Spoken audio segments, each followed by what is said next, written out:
بسم الله الرحمن الرحيم أنا جوها عبد الرزاق محمد موسى dadkii gurigan lahaa gurigan oo muddo badan dhisan oo guriyihii laga soo raray looga soo wareegay xudeera ah ilaa 72 waa dhisnaa maanta oo aynu joogno 2020 ayaa waxa soo martay wado magaalada u danaha wadadii halbowlaha ahayd oo halbowlihii magaalada shaaric wadadii labaad baa qabsatay gurigan waxa ay qabsatay gurigan aynu joogno burburkiisa aynu arkayno laba qol oo halka ka dhisnaa barkadii waa duminay wadadaasaan uga tanaasulay u banaynay halka ceel qadiimi waa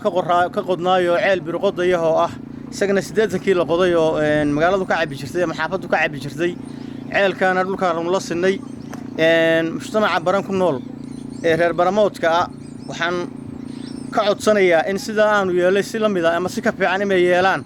dadka guryaha laga bariyaayo oo guryaha deerarka ah oo la leeyahay deerka wadadu qabsatay hal la baneeyo oo aan wali alaan ka banayn waxaan leenahay walaalayaal waxa weeye wadadu waxay ka qiimo badan tahay guriga ka qiimo badan tahay waa in wadooyinka la furo waa in la iska kaashado wadadu waa muhiim waa halbowle waa laga wada ganacsanaya waa laga faa'iideysanaya dad iyo dunyo waa la maraya insha Allah bismillaahi kariim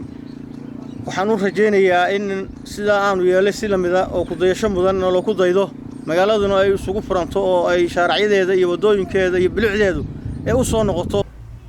aniga oo ah Axmed Ismaan Xisi layguna aanayso wadaad soo digay ahna waayeelkii ama culimadii deegaanka ugu waaweyneyd waxay ila muuqataa fikrad ahaan iyo oday ahaan iyo da ahaan inay wadadanka hadda la samaynayo ama wadooyinka ku soo kordhay baran inay faa'iido weyn u leedahay Allah mahadle inay faa'iido weyn u leedahay ama u tahay baanu alla uga xamdinaqaynaa ciidaha hawlaha macnaha wada ama soo xiriirisay ama mataqaana ka soo shaqaysana waxaan leenahay jazakallahu khayr Allah idinku jisamari baan leenahay walaalahaya oo muslimiinta ah wixii kaleeto oo mataqaana insha Allah ilaahayna waxaanu ka rajaynaynaa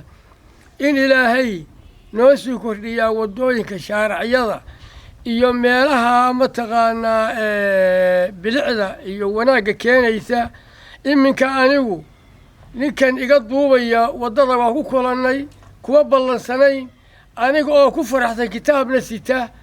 oo meel ku socda baan iska hornimi